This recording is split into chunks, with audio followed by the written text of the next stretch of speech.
नमस्कार। नेपाली पाठशालामा यहाँहरूलाई हार्दिक स्वागत तथा अभिवादन छ। तनाव दबाव व्यवस्थापन स्ट्रेस म्यानेजमेन्ट। तनाव भने के हो साथी हो? लेख्नु त। तनाव भने के हो? What is stress? स्ट्रेस भने के होला? लेख्नु त। तनाव भनेको के होला?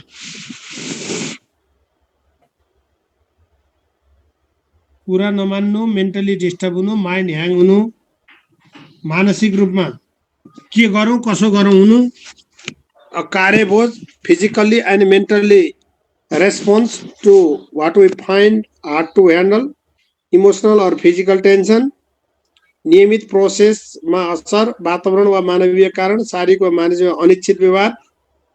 ल अनिच्छित व्यवहार है, अनिच्छित व्यवहार मानसिक रूपमा कमजोर हुने। हामी मान्छेको अनुहार हेरेपछि थाहा पाइहाल्छौँ यो मान्छे ठिक छैन, के अरे ठिक अवस्था छैन, यो मान्छे टेन्सनमा छ, के छ भनेर हामी बुझ्छौँ। हामी टेन्सनमा आइहाल्छौँ, यो स्वाभाविक प्रक्रिया हो है। ल अब यसलाई चाहिँ के हुन्छ भने तनाव जसलाई पनि आउँछ, तनावको व्यवस्थापन भयो भने तनाव हुनु पनि पर्छ। तनावको सही व्यवस्थापन भयो भने रिजल्ट राम्रो आउँछ। अब सही व्यवस्थापन समयमै व्यवस्थापन हुनु भने भएन भने यसले चाहिँ डिप्रेसन बनाउँछ, डिप्रेस बनाउँछ, यसले खतम बनाइदिन्छ यसले है। त्यो हिसाबले यो एउटा मान्छेको मानसिक पक्षसँग खास गरेर इमोसनल कुरासँग चाहिँ बढी सम्बन्धित विषय हो। त्यो कुरासँग बढी सम्बन्धित छ। त्यसैले अब यसलाई तनाव भन्यो भने अब हामी लेख्ने तनाव व्यवस्थापन हो। यहाँ तनावको परिचयका कुरामा हामी तनावको परिचयमा धेरै जानुभन्दा पनि तपाईँ हामी तनाव व्यवस्थापनको परिचयमा बढी जानुपर्छ। यो अनिच्छित व्यवहार त तपाईँले भनिसक्नुभयो। कुनै माग वा कार्यका कारण, हेर्नुहोस् है, कुनै माग वा कार्यका कारण कुनै व्यक्तिको शारीरिक एवं मानसिक व्यवहारमा आउने अनिच्छित परिवर्तनलाई तनाव भनिन्छ भनेको छ। कुनै माग वा कार्यका कारण कुनै व्यक्तिको शारीरिक एवं मानसिक व्यवहारमा आउने अनिच्छित परिवर्तनलाई तनाव भनिन्छ भनेको छ। प्रत्येक व्यक्तिको सहनशीलताको सीमा फरक फरक हुने कारणले गर्दा संगठनात्मक व्यवहार वा परिधिमा आउने वातावरणीय परिवर्तनका कारण व्यक्तिको सहनशीलताको सीमा नागी निजको शारीरिक तथा मानसिक क्रियाकलापमा देखिने असाधारण अवस्था नै वास्तवमा तनाव हो भनेको छ। व्यक्तिको सहनशीलताको सीमा फरक फरक हुन्छ। संगठनात्मक व्यवहार तथा परिधिमा आउने वातावरणीय परिवर्तनका कारण व्यक्तिको सहनशीलताको सीमा नागी शारीरिक तथा मानसिक क्रियाकलापमा देखिने असाधारण अवस्था नै वास्तवमा तनाव रहेछ। अथवा यो अपेक्षा र वास्तविकताको बीचमा आउने पृथकताबाट हामीले के आशा गरेका थियौँ भयो कि आशा एउटा गरेका थियौँ अर्कै भइदियो। त्यो पृथकताबाट निजको शारीरिक वा मानसिक स्थितिमा देखिने अस्वाभाविक अवस्था नै तनाव हो भन्ने कुरा बुझ्नु पर्छ है। अब कुनै व्यक्तिको नियमित वा पूर्व स्थापित मान्यता, विचार वा प्रभावमा परिवर्तनको अनुभूति हुने गरी निजको शारीरिक वा मानसिक, जे भने पनि कुरो त्यही हो साथी, शारीरिक वा मानसिक अवस्था हुने परिवर्तन छ। त्यसैले तनावलाई मनोवृत्तिको एउटा पक्षको रूपमा विश्लेषण गरिन्छ। त्यो मनोवृत्ति हो, यो एटिट्युडको पार्ट हो। यो साइकोमोटर डोमेनतिर जान्छ। प्रत्येक संगठन सञ्चालनको क्रममा तनाव प्रकट वा अप्रकट हुन्छ, प्रकट वा अप्रकट हुन्छ, सीमित असीमित हुन सक्छ, सकारात्मक तथा नकारात्मक हुन सक्छ, प्रस्तुत हुन्छ र कार्य सम्पादन स्तर र शैलीमा समेत यसले प्रभाव पार्छ भने बुझ्नु पर्यो। अगाडिको स्लाइड त के चाहियो र यही हो। अब तनावका विशेषता के हुन्छन् त? यो तनावका विशेषता नि घोकिराख्नु पर्दैन। हामी तनाव व्यवस्थापन यसका उपाय पढ्ने हो है। यो विकास र परिवर्तनलाई तनाव अनिवार्य शर्त हो अरे। तनाव वातावरणीय परिवर्तनको उपज हो भन्छ। तनाव कार्यबोझका कारणबाट नै आउँछ।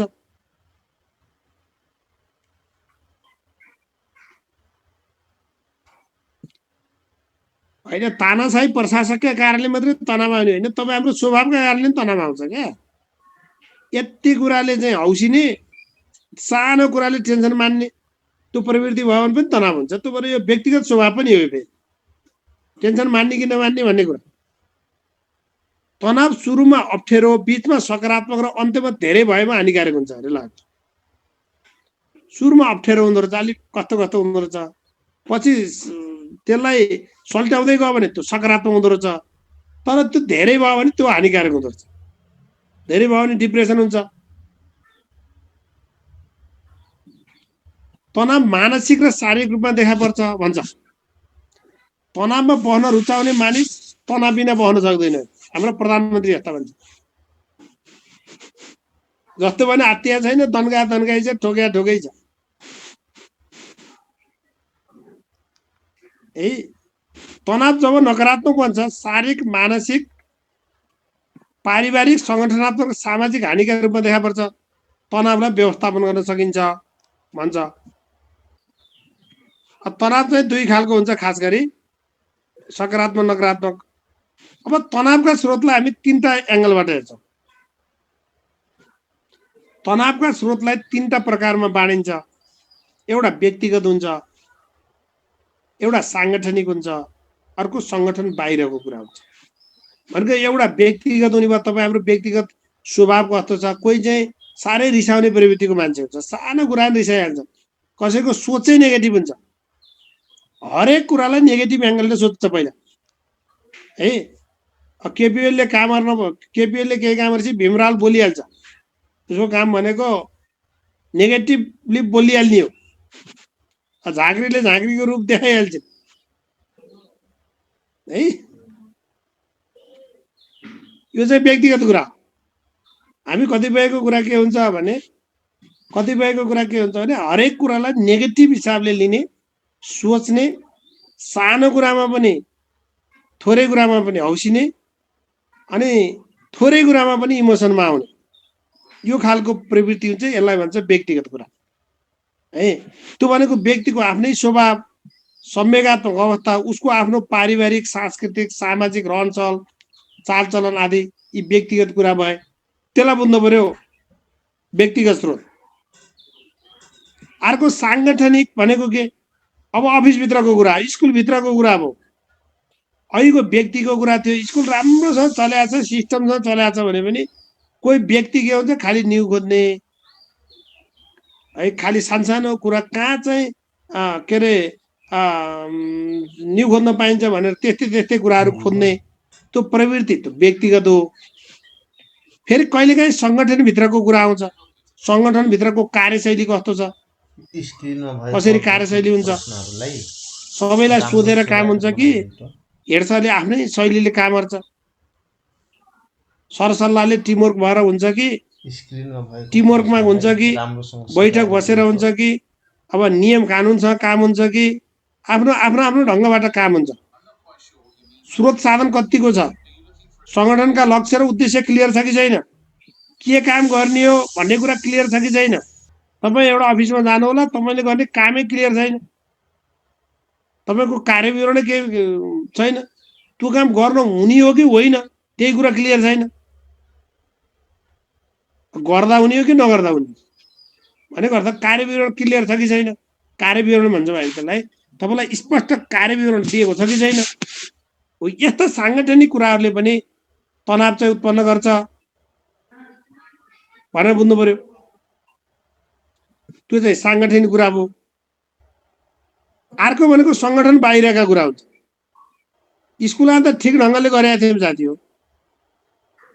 सबै मिलेका थियौँ, टिमवर्क पनि भएको थियो, हेड सरले सोधेर गर्नुहुन्थ्यो, स्टाफ मिटिङ राखेर निर्णय हुन्थ्यो, साथीहरूको बिचमा सल्लाहले समस्या समाधान हुन्थ्यो। तर बाहिरको कुराले के गर्छ, अभिभावक कस्ता छन्, आन्दोलनकारी कस्ता छन्, राजनीतिक दल कस्ता छन्, नियममा आउने परिवर्तनले के गर्छ, ऐन कानुन नियमहरूमा आउने परिवर्तनहरू, त्यो परिवर्तनले के गर्छ, राज्यको माहौल कहाँ जान्छ है। अहिले हेर्नु न, कोभिडले गर्दा तहनहस छ, त्यो भनेको सङ्गठन बाहिरको तनाव हो। अहिले कोभिडले गर्दा न स्कुल चलाउन पाइन्छ, न नियमित काम गर्न पाइन्छ, न घरबाट बाहिर निस्कन पाइन्छ। यो भनेको न तपाईँ हाम्रो व्यक्तिगत कारण हो, न त्यो हाम्रो संस्थाभित्रको कारण हो। त्यसैले राजनीतिक परिवर्तनहरू अनि नियम व्यवस्थापनमा आउने परिवर्तन, बाह्य व्यक्ति सरोकारको उनीहरूको धारणा, स्कुलप्रतिको धारणा, अब स्कुलमा सबै प्रयास गरेका छ, तर सोसल्ली सामाजिक हिसाबले चाहिँ स्कुलप्रति चाहिँ सकारात्मक धारणै भएन, पढाइप्रति सकारात्मक धारणै भएन, हामीप्रतिको हेराइ नै पोजिटिभ बनाउन सकिएन। त्यसले पनि के हुन्छ, तनाव सिर्जना हुन्छ। त्यो हिसाबले यो तीनटा स्रोतहरू रहेछन् भनेर बुझ्नु पर्यो। त्यसैले हामीले के बुझ्नुपर्छ, तनाव व्यवस्थापन गर्दा त्यो तनावको प्रकृति अथवा स्रोत चाहिँ कुन रहेछ, कस्तो रहेछ, त्यसको विश्लेषण गरेर सो अनुसार चाहिँ हामी तनाव व्यवस्थापन गर्नुपर्छ भनेर बुझ्नु पर्यो। अब बल्ल आयो हामीले राख्ने कन्टेन्टमा, अनिश्चित वातावरणलाई ग्रहण गर्दै त्यसको सकारात्मक पक्षको उपयोगबाट शारीरिक एवं मानसिक सन्तुलन कायम राख्ने र तनावलाई शक्तिको रूपमा रूपान्तरण गर्ने कार्य नै तनाव व्यवस्थापन हो भन्यो। सकिन्छ लेख्न, तनाव व्यवस्थापन भनेको के रहेछ, तनावलाई शक्तिको रूपमा रूपान्तरण गर्ने कुरा रहेछ। आफ्नो शारीरिक र मानसिक सन्तुलन कायम अनिश्चित वातावरणलाई ग्रहण गरिदिने, सकारात्मक कुराको उपयोग गरिदिने, शारीरिक एवं मानसिक सन्तुलन कायम राख्ने र तनावलाई शक्तिको रूपमा रूपान्तरण गर्ने कार्यलाई तनाव व्यवस्थापन भनिन्छ भन्दो रहेछ। वातावरणमा देखिएको परिवर्तनले व्यक्तिको मानसिक र शारीरिक सक्षमतामा देखिन सक्ने अवरोधहरूलाई योजनाबद्ध ढङ्गबाट प्रतिरोध गर्ने कार्य नै वास्तवमा तनाव व्यवस्थापन हो। अथवा तनावलाई व्यक्ति र सङ्गठनको हित संरक्षण गर्ने प्रक्रियामा उपयोग गर्ने तनाव व्यवस्थापनको मूल आशय हो। ऊ चुनौतीलाई अवसरमा बदल्ने भन्छ क्या साथी, हो चुनौतीलाई अवसरमा बदल्ने। त्यसैले सङ्गठनमा क्रियाशील जनशक्तिको उत्पादकता अभिवृद्धिका निम्ति पनि तनाव व्यवस्थापन गर्नुपर्ने सन्दर्भमा व्यवस्थापकीय उत्तरदायित्व वहन गर्ने व्यक्तिमा तनाव व्यवस्थापन गर्ने सक्षमता समेत अन्तर्निहित हुनुपर्छ भन्छ। अब यो चाहिँ यो बरु खासै नराखे नि केही फरक पर्दैन। सकिन्छ यो लेख्न। तनाव व्यवस्थापन भनेको के हो भन्यो भने अवधारणा लेख्नुहुन्छ,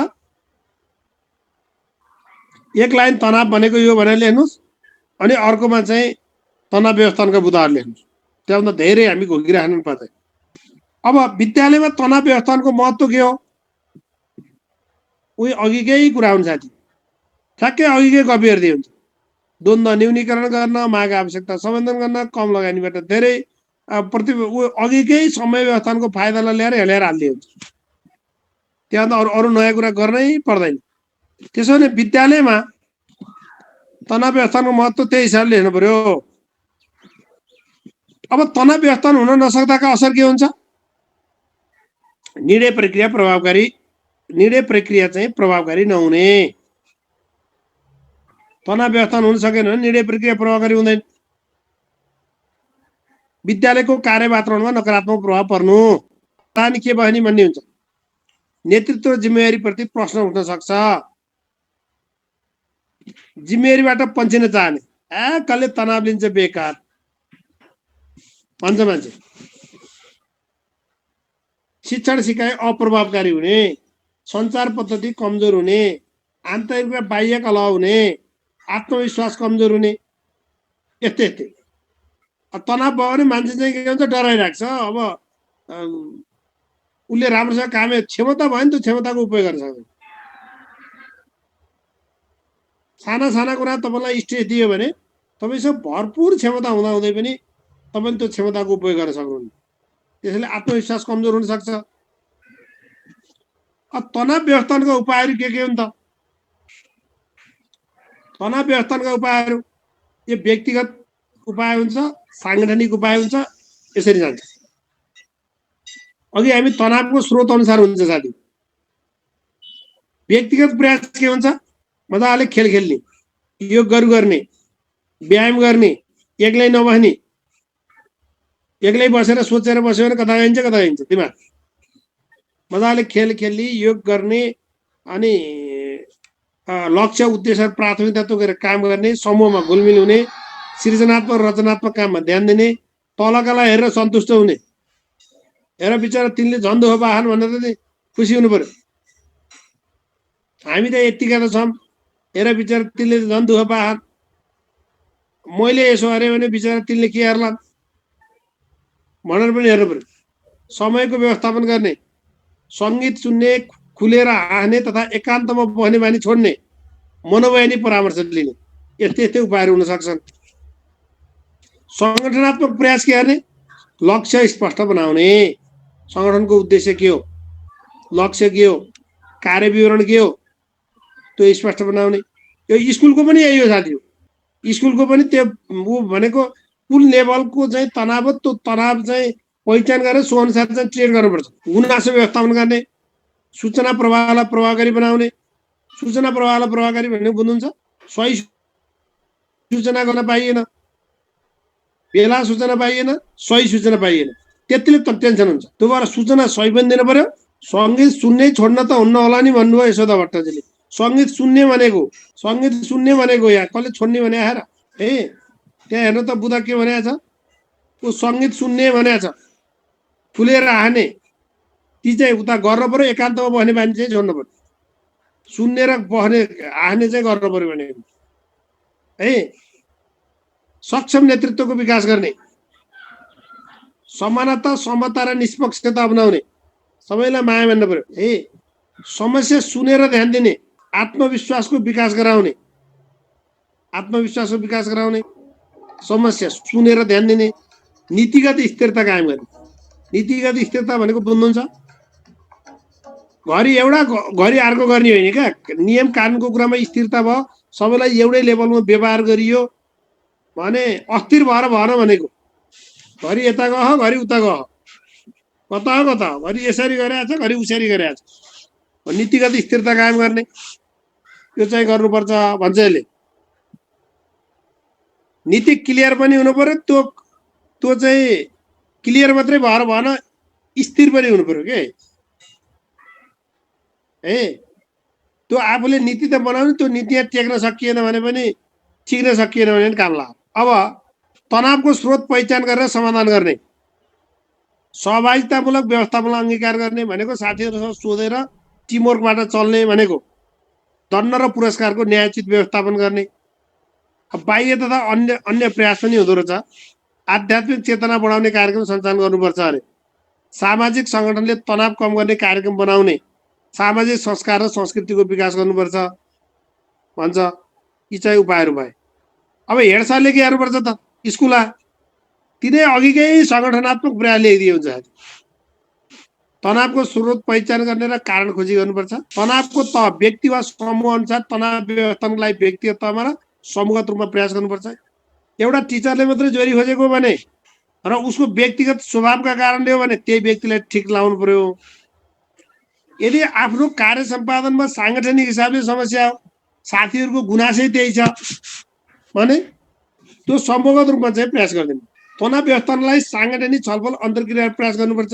व्यक्ति र वातावरण बिच चाहिँ सन्तुलन कायम राख्नुपर्छ। तनावलाई स्वाभाविक प्रक्रियामा लिने र मध्यम स्तरसम्मको तनावलाई सुधारको लागि उपयोग गर्ने पक्षमा ध्यान दिनुपर्छ।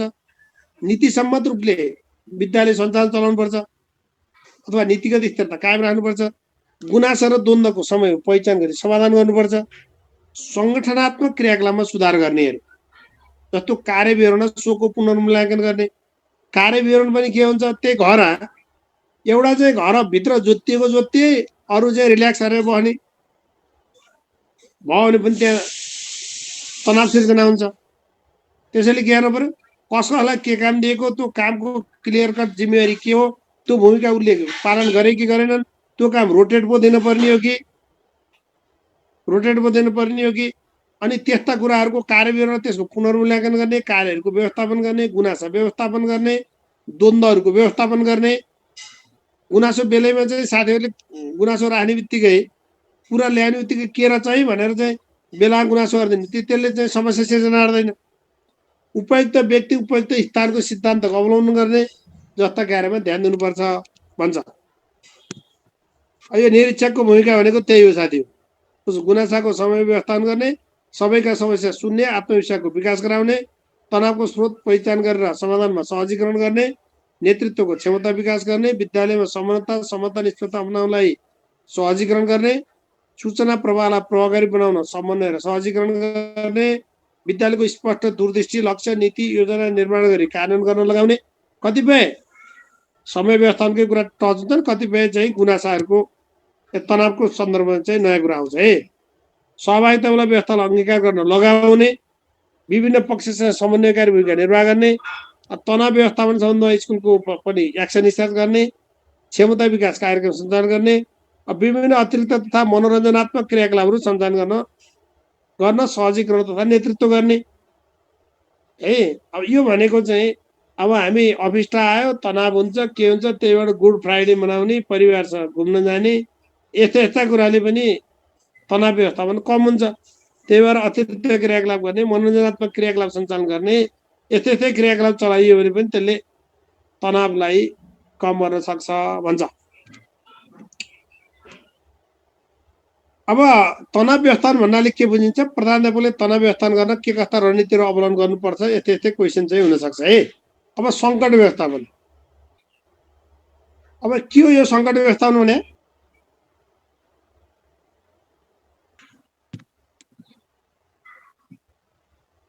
हो कि सर अकल्पनीय अवस्था, स्रोतको पहुँच र प्राप्तिमा हुने द्वन्द्व। अचानक तपाईँले धेरै कुरा ल्याइसक्नुभयो। अब यो सङ्कटको अर्थ भनेको के भने, यो अर्थमा भन्दा पनि व्यवस्थापनमा धेरै जानु होला, मैले यहाँ त्यति धेरै उचाइ गर्दिनँ। यो सङ्गठनात्मक वातावरण आउने उतार चढाव, स्रोतको पहुँच र प्राप्तिमा हुने द्वन्द्व तथा असामान्य र आकस्मिक अवस्था हो भन्छ सङ्कट भने।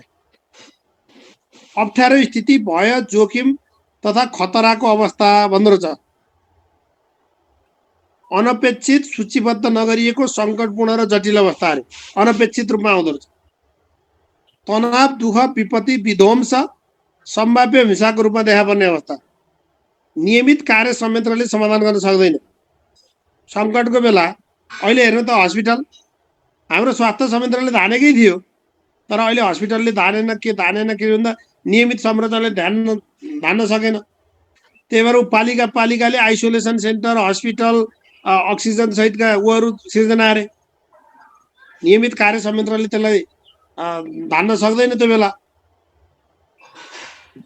नकारात्मक कार्य संस्कृति वा द्वन्द्वात्मक विचारको आदान प्रदान, सङ्कट प्राकृतिक प्रकोप, मानवीय लापरवाही वा यान्त्रिकरणले निम्त्याउँछ।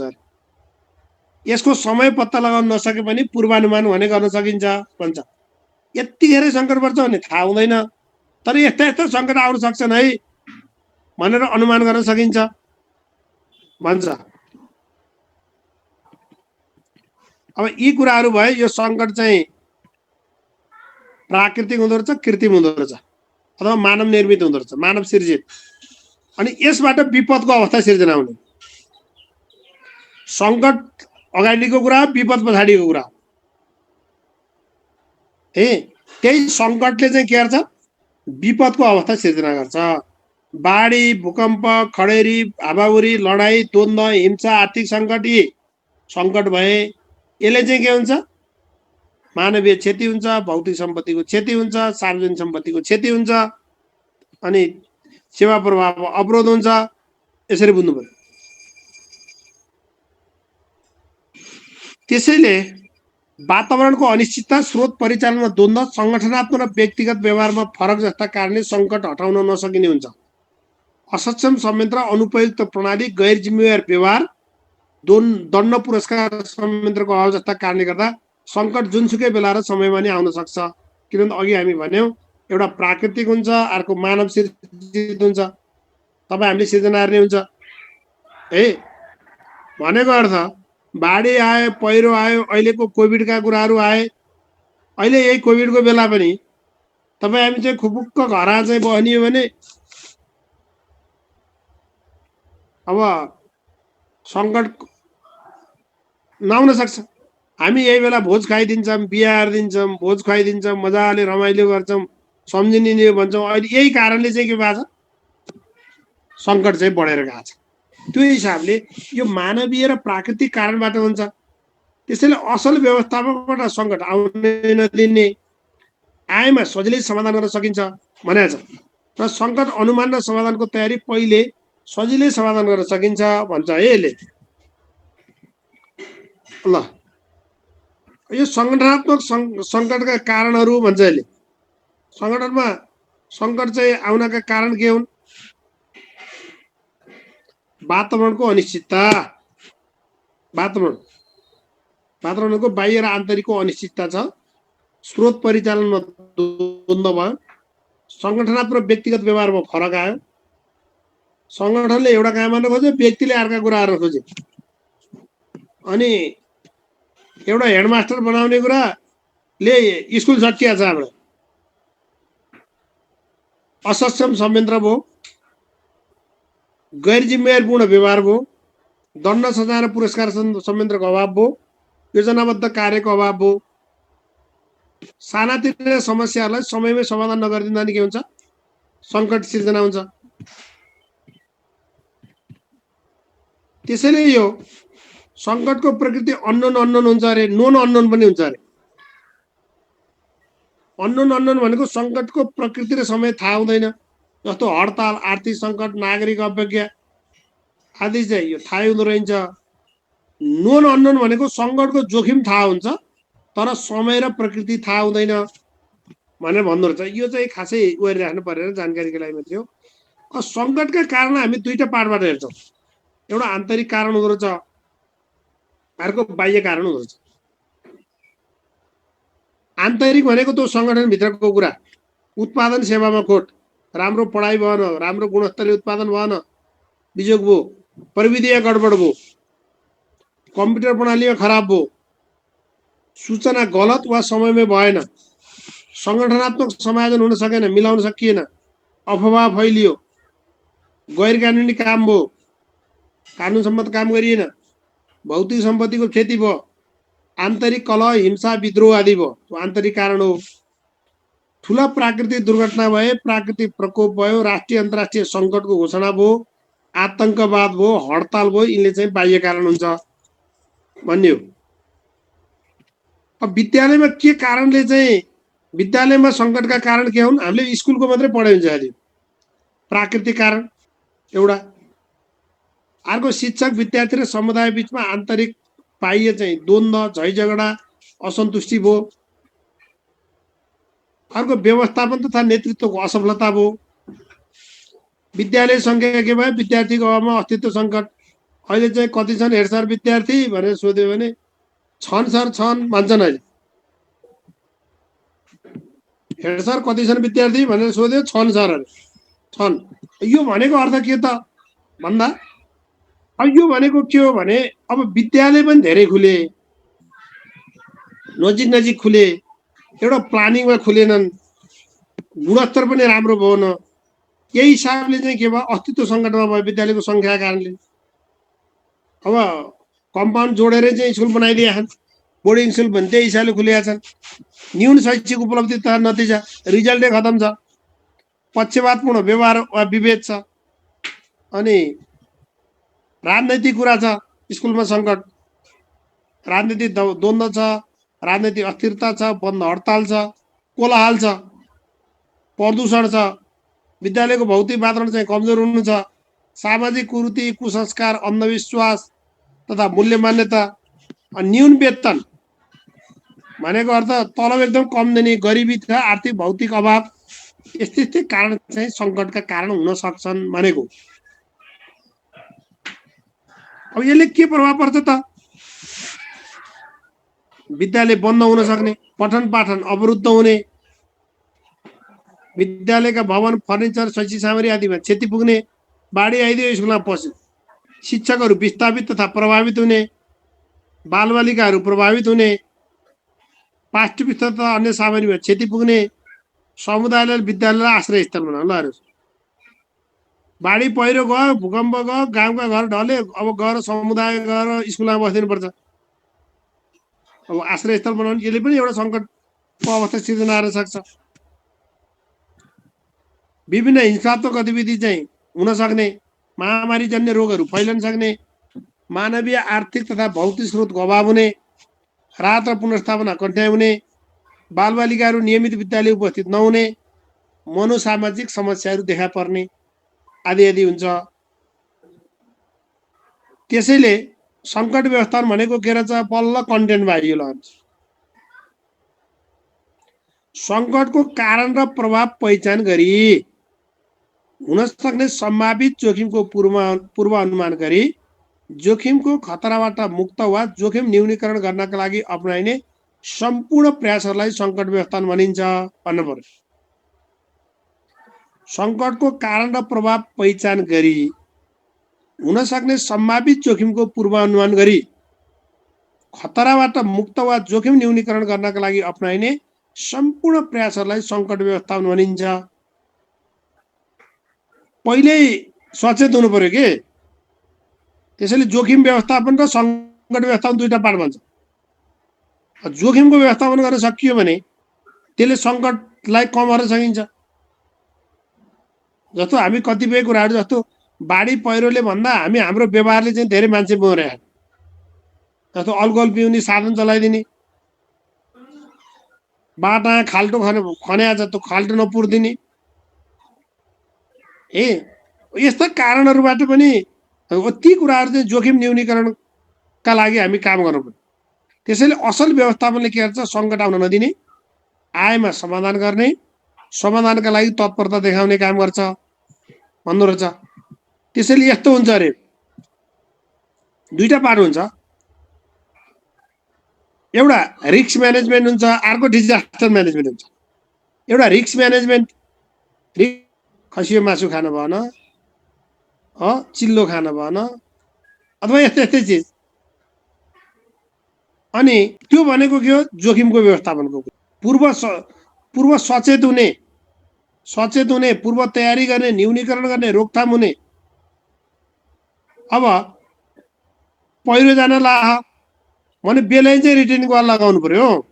त्यो हिसाबले पूर्व तयारी गर्ने, न्यूनीकरण गर्ने, रोकथाम गर्ने, क्षमता विकास गर्ने, अलिअलि चाहिँ के अरे चाहिने स्रोत साधन जुटाउने। अब बन्द हुने भयो, 2-4 महिना बन्द हुने भने खानपिन जो गरेर राख्नु पर्यो। होइन, मैले फेरि उदाहरण मात्रै दिएको है। फेरि सर खसीको मात्र नखाने, अरूको खाना मिल्छ त। म डाक्टर होइन है, फेरि म डाक्टर ओली होइन। फेरि त्यसरी नबुझ्दिनु होला।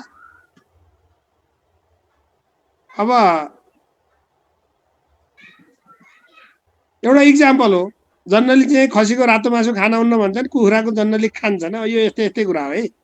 अब तर त्यही हिसाबले नबुझ्नु होला, एउटा इक्जाम्पलका कुरा हुन्।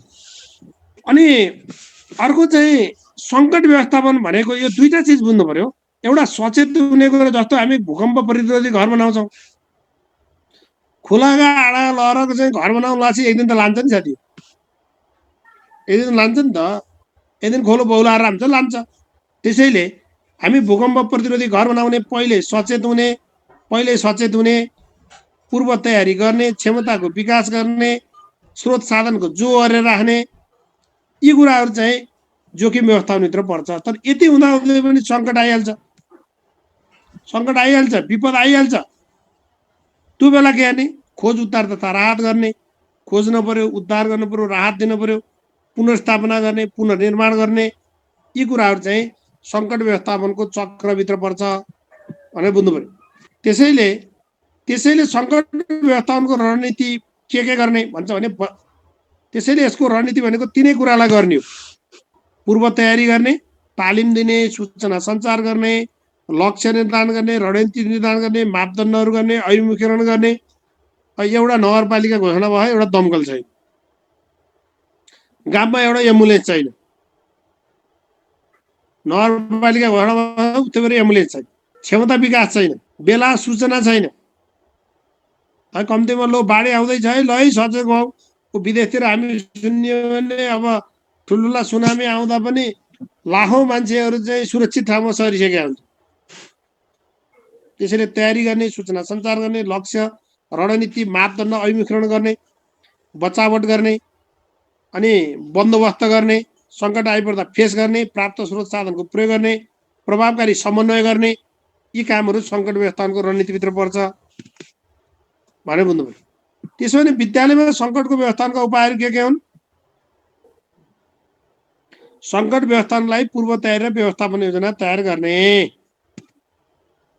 सम्भावित सङ्कटको पहिचान गरी समयमै समस्या समाधानमा लाग्ने, विद्यालय सुधार योजनामा विपद पूर्व तयारीका विषयहरू समाविष्ट गरी कार्यान्वयन गर्ने, नेतृत्वको क्षमता विकास गर्ने, आफूसँग रहेको अधिकारको निक्षेपण गर्ने।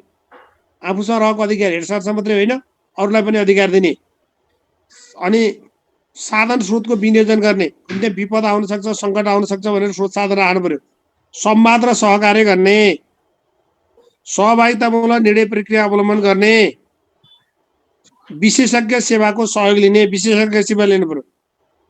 व्यवस्थापकीय क्षमता विकासको लागि तालिम दिने, नियम कानुन सङ्गठनात्मक व्यवस्था सङ्कट समाधानका लागि उपयुक्त बनाउने, विद्यालयलाई धार्मिक साम्प्रदायिक राजनैतिक र अन्य अमर्यादित भावना तथा गतिविधिबाट टाढा राख्ने, योग्यता क्षमता र दक्षता तथा रुचि अनुरूपको जिम्मेवारीको वहनको अवसर दिने, जनभावनाको कदर गर्ने। ल अब सकिन्छ साथी हो लेख्न। ल त्यसो भने हामी ती तीनटा कुराहरू हेऱ्यौँ। अब बाँकी मानव संसाधन व्यवस्थापन र बजेटको कुरा अर्को दिन हेरौँ। हुन्छ।